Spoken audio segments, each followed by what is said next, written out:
የኢትዮጵያ ቤተ መዛግብትና ቤተ መጻሕፍት አገልግሎት ባለፉት 83 ዓመታት የሰበሰባቸውን የሀገሪቱን ውድና ብርቅዬ የጽሑፍ ሀብቶች ወደ ዲጂታል ስርዓት ማሸጋገር የሚያስችለውን ፕሮጀክት በይፋ አስጀምሯል። በመድረኩ የባህልና ስፖርት ሚኒስትር ሸዊት ሻንካ የኢትዮጵያ ቤተ መዛግብትና ቤተ መጻሕፍት አገልግሎት የኢትዮጵያን ባህል፣ ታሪክ፣ ትውፊቶችና የጥበብ ስራዎችን በተገቢው መንገድ ሰንዶ የያዘ ትልቅ ተቋም መሆኑን ጠቅሰው ይህንን ውድ ሀገራዊ ሀብት ወደ ዲጂታል ስርዓት ማሸጋገር ለመጪው ትውልድ ጠንካራ ኢትዮጵያን በመገንባት ሂደት ውስጥ ትልቅ አዎንታዊ አስተዋጽኦ እንዳለው አስገንዝበዋል። ቤተ መዛግብትና ቤተ መጻሕፍት የኢትዮጵያውያን ባህል፣ የኢትዮጵያውያን ታሪክ፣ ትውስቶቻችን፣ ፍልስፍናዎቻችን በተገቢ መንገድ ሰንዶ የያዘ ተቋም ነው። እዚህ ተቋም ኢንቨስት የምናደርጋቸው ጉዳዮች በሙሉ ለመጪው ትውልድ የምትሆን ኢትዮጵያ ግንባታ ሂደት ላይ ትልቅ አበርክቶና አስተዋጽኦ ያለው ስራ ነው።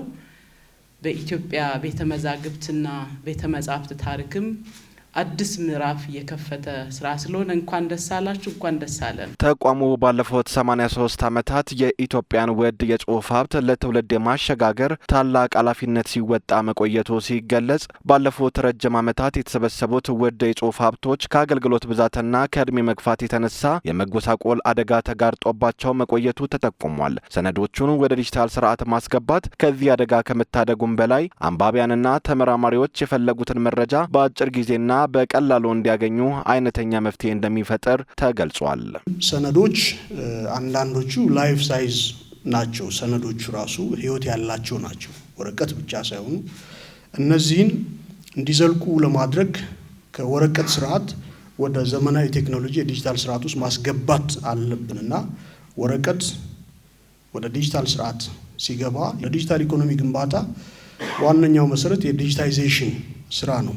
አሁን ይሄ ዲጂታል ሲደረግ ጠቀሜታው በቀላሉ ማግኘት የፈለግነውን መረጃ በቀላሉ ለማየት የሚያግዝ ስለሆነ ለዚህ ተቋም ይሄ ትልቅ ስራ ነው።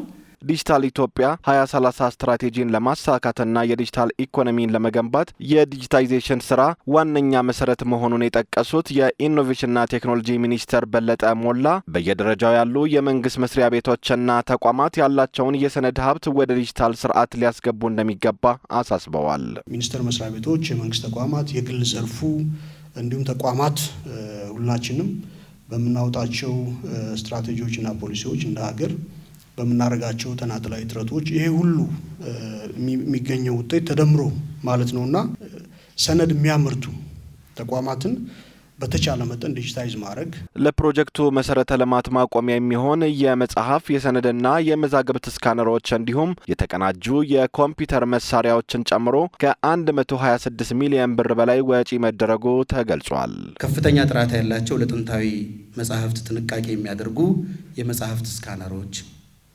የሰነድና የካርታ መዛግብት ስካነሮች እና የተቀናጁ የኮምፒውተር አውታረ መረብ መሰረተ ልማቶች IT ኢንተግሬትድ ሃርድዌር ሲስተምስ በዚህ ፕሮጀክት ውስጥ የተካተቱ ናቸው።